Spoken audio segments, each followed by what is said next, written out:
You know, grabe si Lord. Palakpakan natin si Lord. Paglabas ko, uwi ako para magbilis. Nakita ko si Sister Lily dyan, binati ko. Tapos ano yung response niya sa akin, magaan. Tapos nung sabi ko, sabi niya, jogging ako. Sabi niya, kuya, nagja-jogging ako. Sabi ko, oo, maganda yan.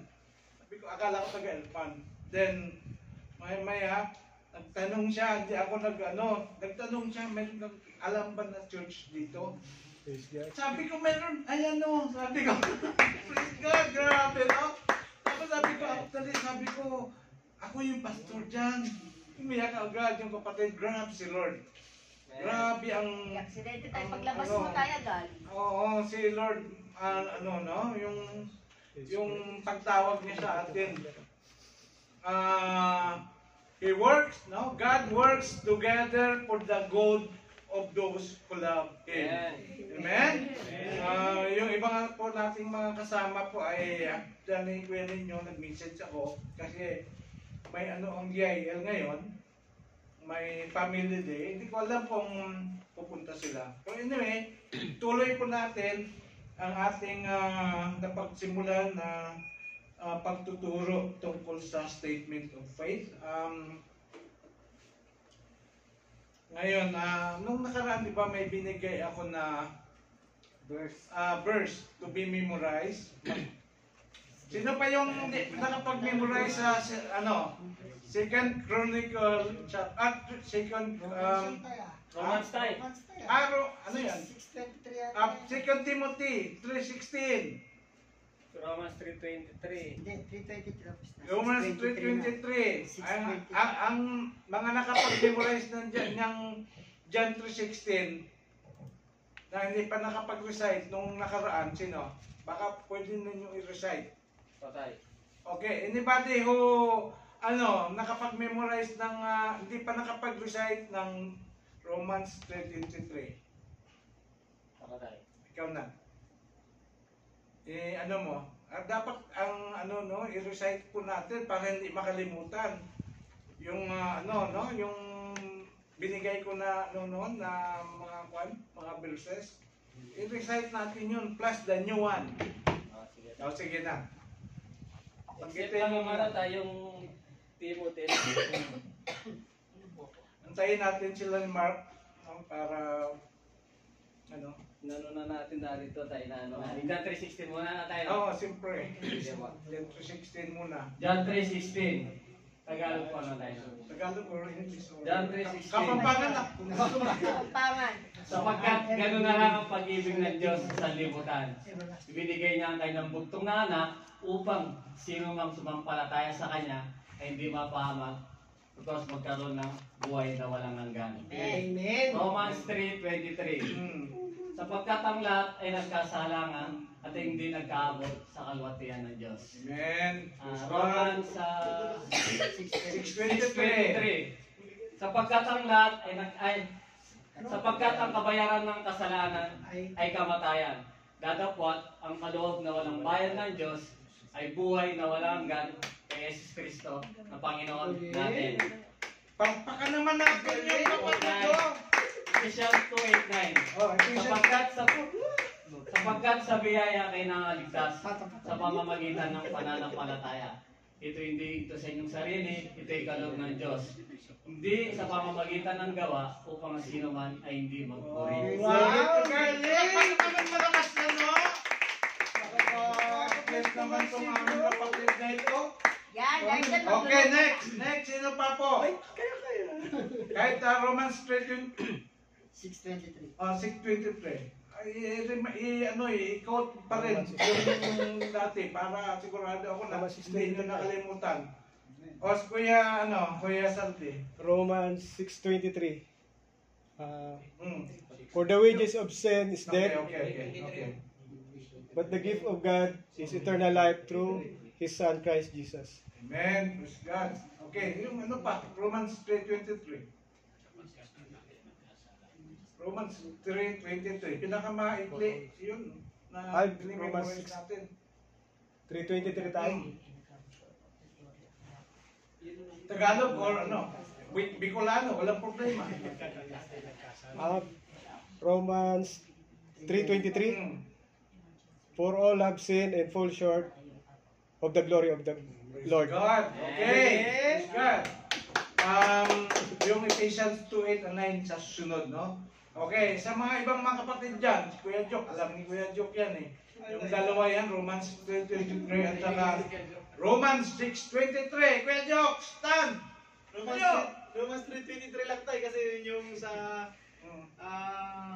Tama na, expression mo na. Sige lang, sige lang, sige lang. Hindi, Pag nasunod, may ano ka, dalawa lang kasi sa statement of faith yun nung nakaraan sapagkat Hmm. sapagkat tayo tayo kasala natin nakamusang natin. Balak. Dalawa yung memorize mo. Sa sunod ha. Tatlo na pala.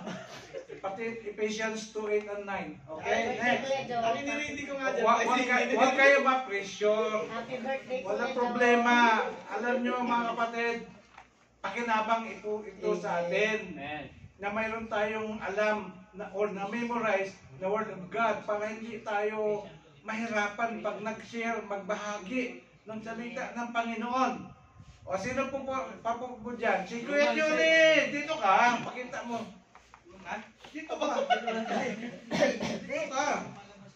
Dito ka sa harap. Harap ka sa kanila. Isa lang tayo, isa lang. Samantalahan natin habang wala pa si Mark. O, sige. Romans Doon ka 6:23. harap sa kanila. Di ba Roman 3? Romans 3:23 muna. Yung last Friday. Tapos ano? Romans 6:23. Hindi, una. Ay, hindi. Hmm. For the gift of sins is death, but the gift of God is eternal life for Jesus Christ. Wow. My Lord and Savior. Utang ka pa. Vision. Ano yung utang mo? Ano tayo? Romans 3:23, Ephesians, For all John have sinned 2:16. and fall short of the glory of the Lord. Bali, lahat yan, i-recite natin next. Kuya Alan, nakaano ka na? Patay, tapos na nararamit. Gusto ako last week. Hindi, ano natin yan, para hindi makalimutan. Ganon ako magturo. Next week na. Okay, next week ha. Huwag kayo, mga kapatid, huwag kayo mag-pressure. Ano next week tayo? Ha? Ano yun? Gawin po natin, pag-aaral po natin na exciting. No? Tandaan nyo, God you have been saved. sa ano, mayroong reward, no? Award na ibibigay ang ating finance manager. Okay? Praise the Lord. May award din na may bigay sa Kuya Boy. Kuya Boy. Ito, kasama namin to sa Sul memorize na lahat yan. Memorize mo na. Lahat. John 3:16. For God so loved the world that He gave His only begotten Son. Dito ka, para makita ka dun sa camera. Oo, para makita nila sino yung nagre-recite. Whoever believe in Him shall have eternal life. Okay. Praise God. Romans 3:23. Sapagkat ang lahat nga ay nagkasala, di nakabot sa kaluwalhati ng Diyos. Amen. Romans 6:23. Mm. Sapagkat ang kabayaran ng kasalanan ay kamatayan. Datapwat ang kaloob na walang bayad ng Diyos ay buhay na walang hanggan kay Kristo Jesus na ating Diyos. Ephesians 2:8-9. Sige. Ephesians 2 verse 8 and 9. Mm. Sapagkat sa biyaya kayo ay naligtas sa pamamagitan ng inyong pananampalataya. Ito'y kaloob ng Diyos, hindi sa pamamagitan ng inyong mga gawa, upang sino man ay hindi magmapuri. Okay mga kapatid, itong mga memory verse, gawin ninyong meditation ninyo, devotion ninyo sa bahay. Para pagdating dito, alam na ninyo, huwag nang dito kayo palang mag-memorize na ano, no? Okay, I expect sa susunod po, lahat kayo. Okay, praise God! Hallelujah, palapayan natin si Lord. Si Lord ang magaling, no? Amen. Okay, so pagpatuloy po natin ang ating hindi pa natapos na topic nung nakaraan. Ito po ay statement of faith number 2 pa rin tayo. Nandun po tayo sa attributes of God. Nahirapan ako. Nag-adjust pa. Mga katangian ng Diyos. No? Yung dila ko kasi ano sa aking pustiso. Okay, so ito po ang ating pinag-aralan nung nakaraan. Yung naka-red, tapos na po natin yan. No? God is infinite, God is immutable, God is self-sufficient, God is omnipotent, God is omniscient, God is omnipresent, God is wise. Okay, sa Tagalog, ang Diyos ay walang hanggan, ang Diyos ay hindi nagbabago, ang Diyos ay sapat sa kanyang sarili, sa pangailangan. Okay? Hindi siya nangailangan, no? Ang Diyos ay makapangyarihan sa lahat. At ang omniscient, alam ng Diyos ang lahat ng mga bagay. Ang omnipresent, naroroon sa lahat ng dako. Ang Diyos, no?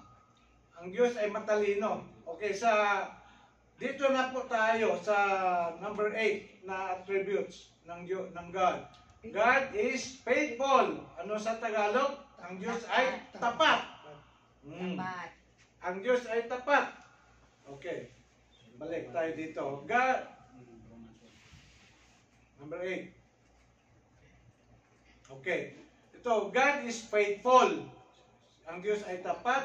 Ito yung supporting verse po natin sa Deuteronomy chapter 7 verse 9. Sinabi doon, know therefore that the Lord your God is God.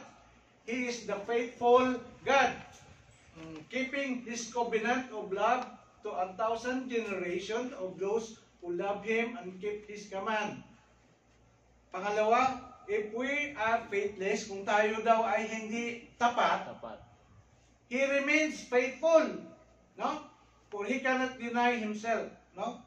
Sa 2 Timothy chapter 2 verse 13. Mabasahin ko na lang.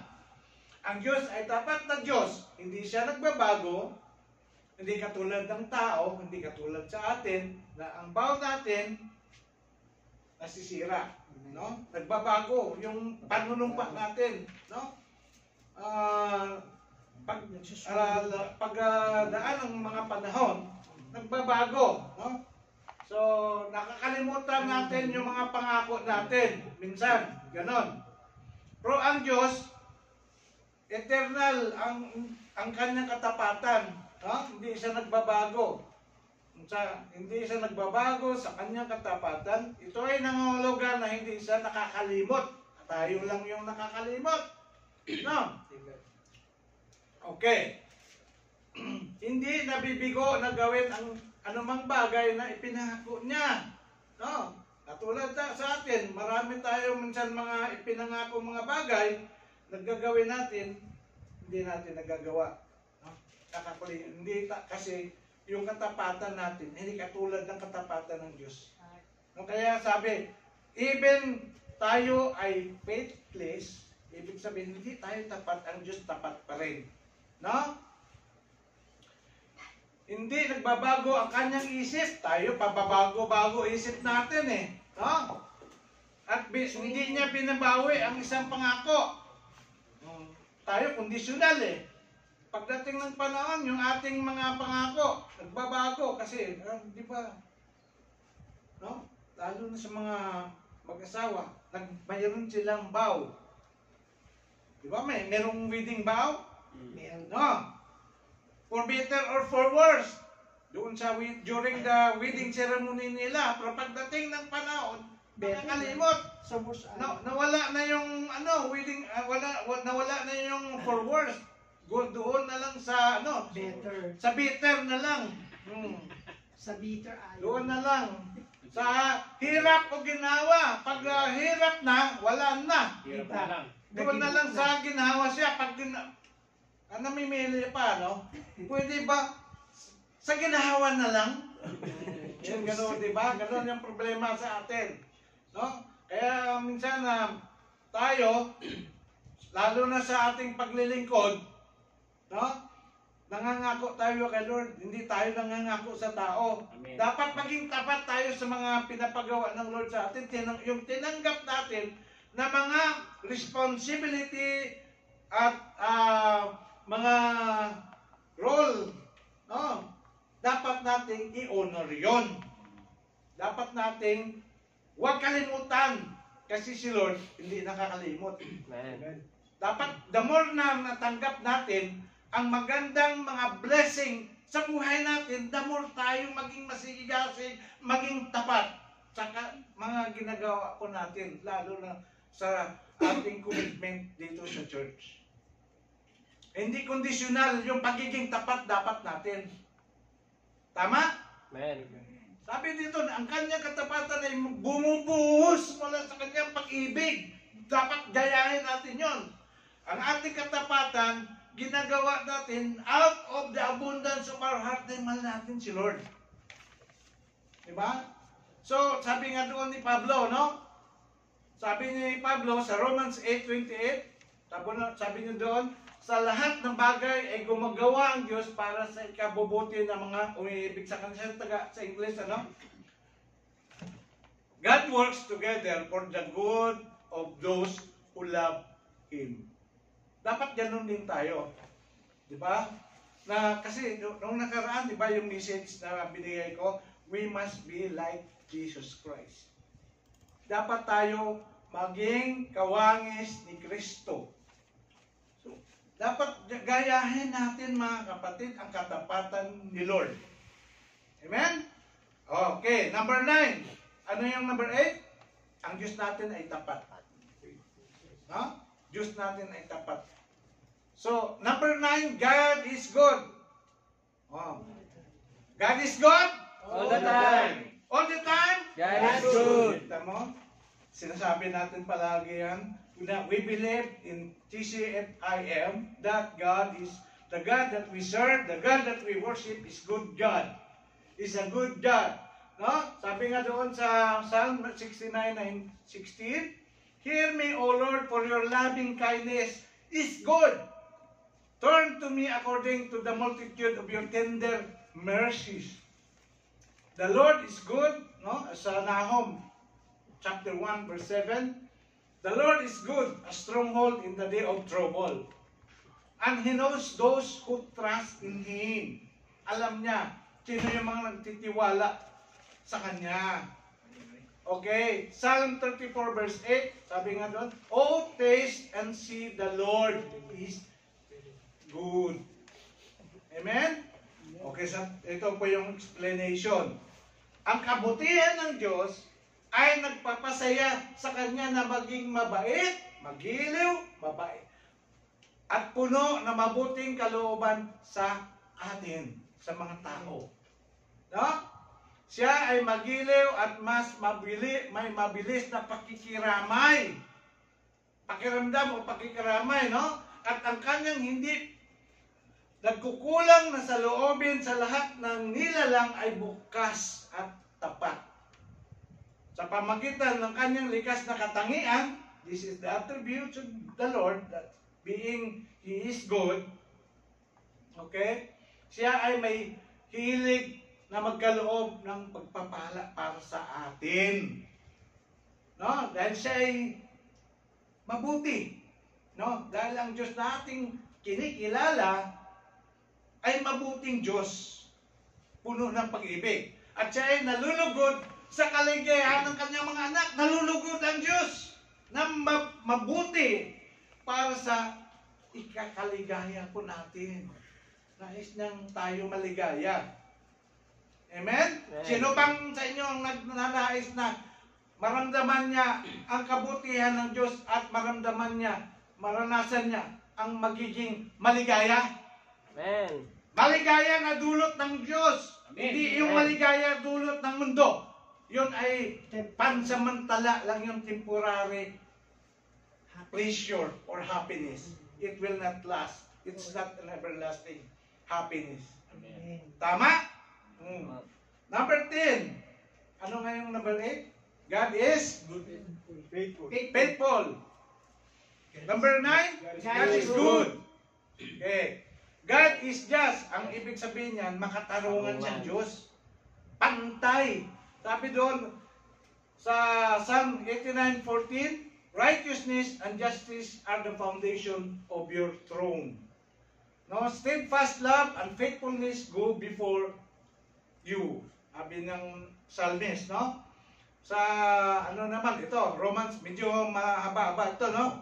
Ito, Romans chapter 2 verse 6 to 11, sabi doon, God will repay each person according to what they have done.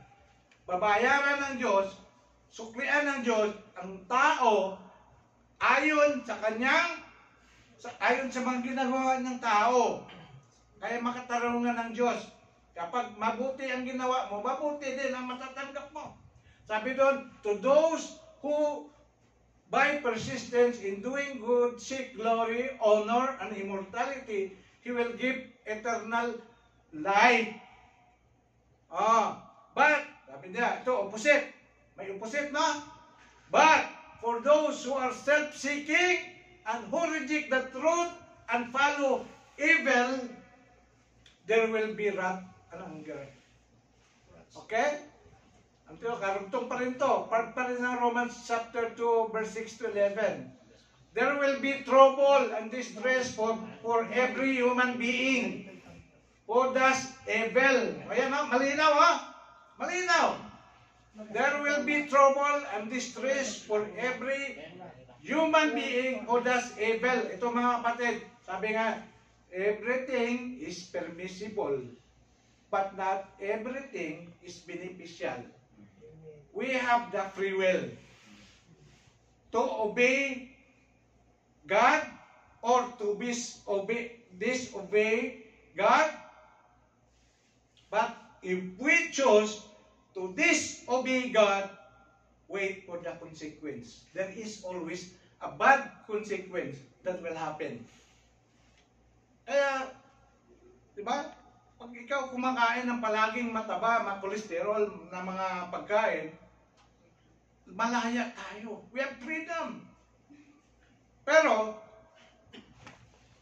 there is a bad consequence. No? Sa mga mahilig kumain ng mga, no? Tulad ng, Bawal. hindi, wala pa sila. I-extend natin. Wala pa yung extend natin. Okay? Sabi doon,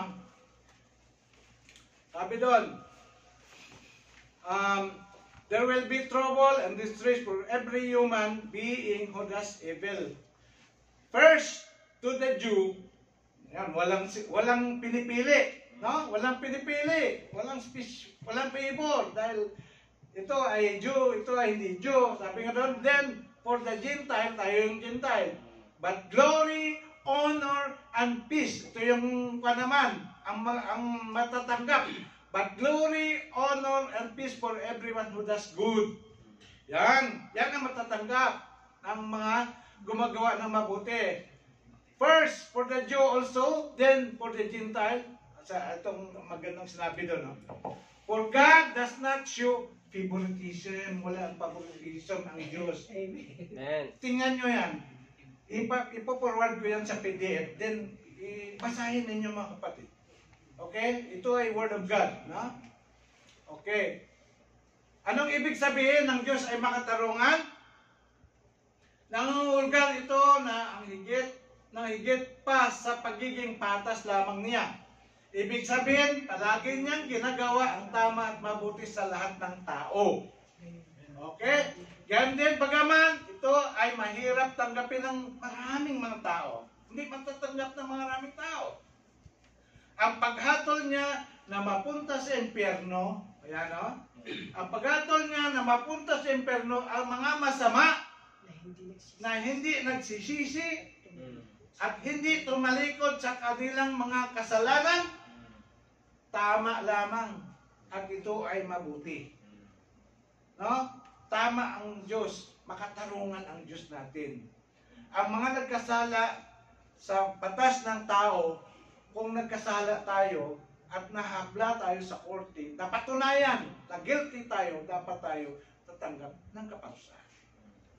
Kung ang tao ay naghatol, no, ng kaparusahan sa mga nagkasala, gaano pa kaya ang Diyos natin? Dahil ang Diyos natin, siya ay makatarungang Diyos. He is a just God. Then, God is merciful. Anong merciful sa Tagalog? Maawain. Maawain, ha? Ito, but God being rich in mercy because of the great love with which He loved us even when we are dead in our trespasses, made us alive together with Christ. No? By grace you have been saved, and raised us up with Him, and seated us with Him in the heavenly places in Jesus. Blessed be, ito yan sa 1 Peter chapter 1, verse 3. Blessed be the God of the Father of our Lord Jesus Christ. According to His great mercy, He caused us to be born again. No, He caused us to be born again to a living hope through the resurrection of Jesus Christ from the dead. He saved us not because of works done by us in righteousness. Ito, diligtas niya tayo, hindi dahil sa ginawa nating mga mabuti, but because, ayan, ito, tapusin ko lang to ha, ito sinasabi dito, kung wala ang awa ng Diyos, wala tayong pag-asa sa langit. Amen. Amen. Dahil sa awa ng Diyos, no, tayo po ay makapunta sa langit. Dahil sa masuwayan nating puso, karapat dapat tayong mapaparusahan. Ito yung pinamemorize ko sa inyo kanina. Romans 3:23, Romans 6:23. Si Mark na lang di nakapag-recite niya. Ngunit, dahil sa awa ng Diyos, hindi natin natanggap ang kaparusahan. Ayan, pakinggan nyo. Ngunit dahil sa awa ng Diyos, hindi natin natanggap ang kaparusahan na nararapat sa atin. Ano yung kaparusahan na nararapat sa atin? Eternal death. Tayo yung dapat doon ipapako sa cross. No? Sa halip, natanggap natin ang buhay na walang hanggan sa pamagitan ng pananampalataya kay Kristo at yung ginawa ni Christ para sa atin. Siya nagpapako sa cross dahil sa ating mga kasalanan. Hindi tayo ang nagpapako sa cross. Kahit anong kada Semana Santa magpapako tayo sa cross, paluin natin sarili natin, hindi makapagligtas yun sa atin. It will not give us the our salvation, no? It will not give us the license to go to heaven. Amen? So God is gracious. Yan. He is He is merciful. Mercy, sabi ayan ang mga supporting verse. Mercy is not getting what we deserve. Ang mercy daw, ito ay sabi nga, hindi natin natatanggap ang bagay, na hindi natin tayo dapat. Ito yung kanina binanggit ko. Grace, ang grace naman, grace is getting what we don't deserve. Natatanggap po natin ang isang bagay na hindi tayo deserve. Ayun ay eternal life. Okay. 2 types of grace. Okay. Ito na. Kasi gusto ko tapusin kasi para next time, nasa na tayo? Sa doctrine of Trinity. Okay. Matandaan natin dalawa ang grace. There are 2 types of grace of God. Yung common grace, yung ulan, yung mga ang ulan po ay pinapapatak ng Diyos para sa mga masama at saka sa mga righteous. Sabi diyan, His common grace is a gift to all mankind. It is the reason that everyone, Christian or non-Christian, enjoys the blessing of life, provision, and abundance. Tell us that Matthew chapter 5 verse 45 tell us, for He makes His sun rise on the evil and on the good, and send rains on the just and on the unjust. Yan ang sinasabi. Then, yung saving grace, ito ay tungkol sa ating salvation. Ito yung pong sa ating salvation, yan ang grace ni Lord na binanggit ko kanina. Ang sa salvation po natin.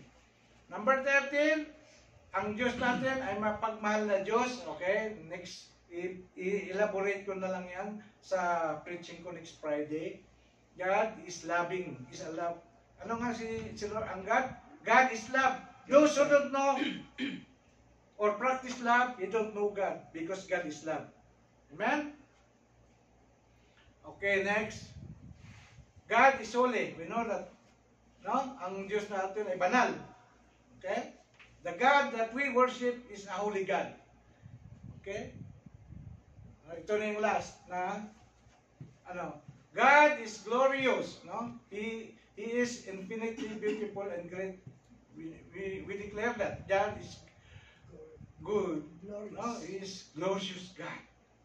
So the glory of God is the infinite beauty and greatness of God's manifold perfection. The infinite beauty, and I am focusing on the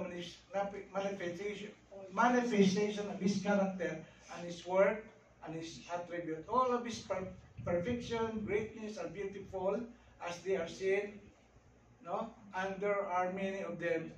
That is why I use the word manifold. Okay, next. Names of God. Sa kasaglitan lang na po natin ito next. And then we go to the doctrine of Trinity. Amen. Tuturuan nyo kayo para alam niyo ano yung Trinity. Baka sabihin nyo, tatlong Diyos natin. Isa lang Diyos natin. No? But they are composed of God the Father, God the Son, and God the Holy Spirit. Paano natin ipapaliwanag ito pag may nagtanong sa atin? Kaya napakalaga po yun. Maraming salamat, O God, sa Lord, sa oras na ibinigay ng mga anak mo makinig ng teaching about the attributes of yours, O God. Lord, dalangin ko na ang mga narinig nila, hindi nila ito makalimutan, hindi manakaw ng kalaban, and ito, Panginoon, may tanim sa kanilang puso, sa kanilang isipan, sa pangalan ng Panginoon. Amen. Amen. Salamat pa natin, Lord.